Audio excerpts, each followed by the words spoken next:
Why are we lumping Singaporeans and PRs together and coming up with a figure? Can anyone answer me down here? I also don't know because it's not available. They don't want to put there, they put together.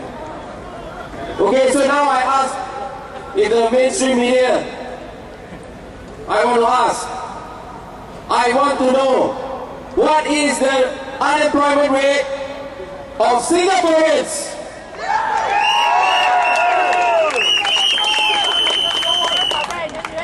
This is the better life for Singaporeans, that was promised. What else? We have not one but 2 casinos. And the accompanying gambling and vice problems, all these are social issues.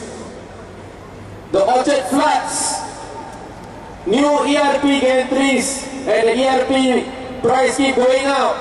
Crowded trains, packed buses, etc., etc. So you tell me, are we having a better life? No! I cannot hear you. No! Good, I hope they can hear all the way to Parliament House.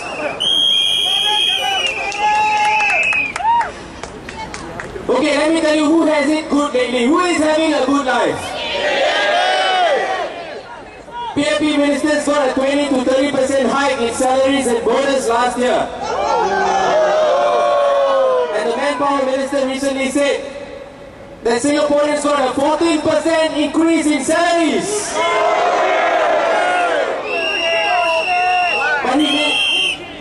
But I like to highlight something. It's true, but I like to highlight something. The only problem is it was over 10 years.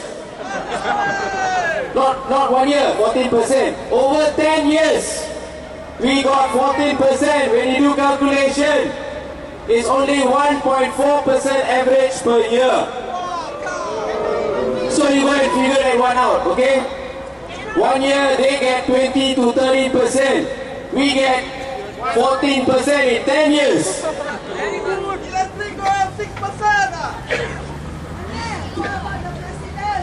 Whatever, I don't want to talk about it, $4 million or what, I don't know. Too big sum. That was too cheap for me. Okay, promise number 2. They promised us in 2006, create opportunities for Singaporeans. Quote and quote, unquote. Okay, let's look at the statistics. This statistics is a very good one. I never just pluck it from the air or somewhere. It's actually from a magazine called Patel, which is actually a PAP magazine. And in that magazine there's an article that says in 2007, 6 out of 10 new jobs went to foreigners. In 2008, out of 221,600 jobs, 7 out of 10 went to foreigners. So I want to ask you, create opportunities for Singaporeans or foreigners? I also want to become foreigner.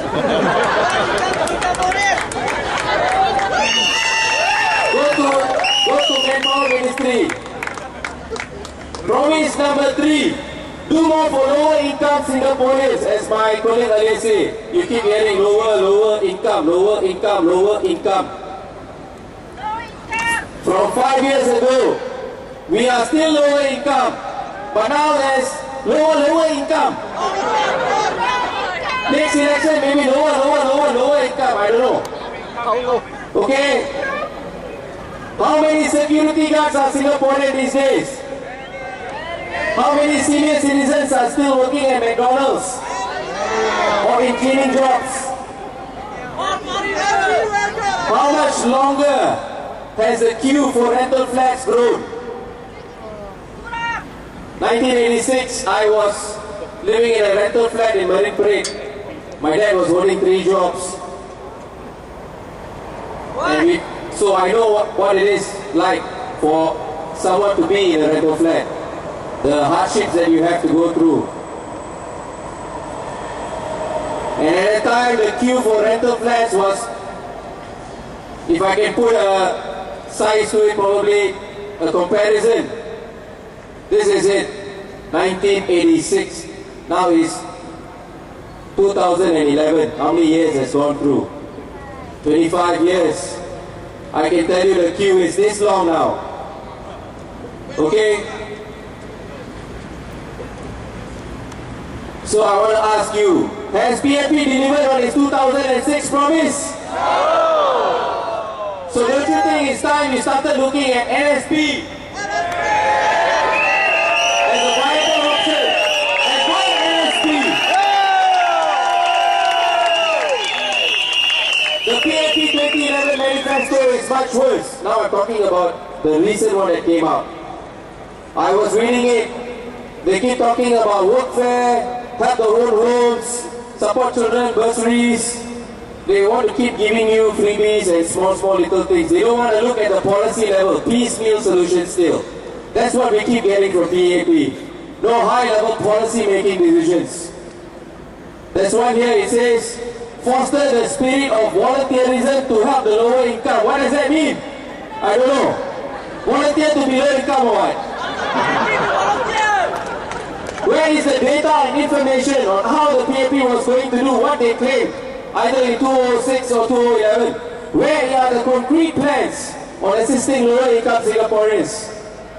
Especially in the light of 30-year HDB loans. Your parents used to pay up their loans in 15 years or less. This generation is paying 30-year loans. By the time you retire, you don't have much money, my friends. Your children, I don't know, I don't know how much more longer they have to pay. In conclusion, the need to question the PAP on how it plans to deal with 21st century problems, cost of living, galloping HDB prices, huge influx of foreigners, preoccupation with increasing GDP, and all that, actually tells us there's never been a need for NSP candidates to be voted into parliament by you to hold the PAP to higher standards of accountability and transparency. Okay, so I don't have much time. I just want to quickly run through the NSP. What do we want to do for these coming elections? For the economy, we want priority for Singaporeans in employment. We want higher wages, restricted supply of foreign workers.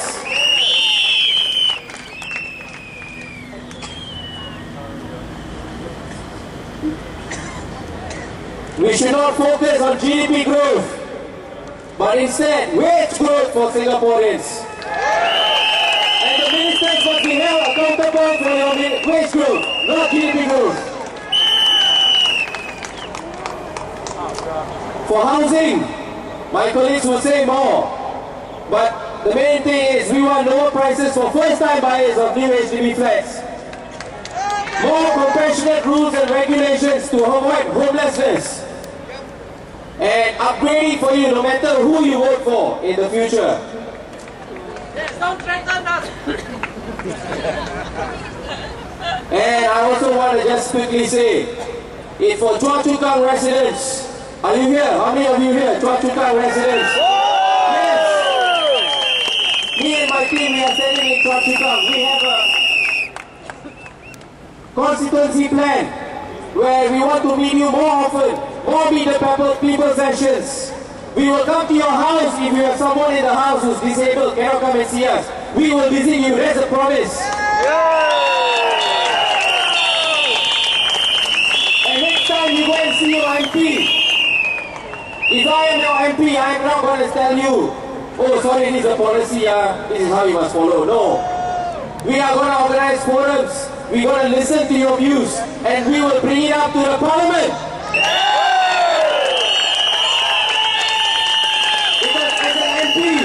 As an MP, that is my job. And that is a job I promise you I will do. Thank you. Good night.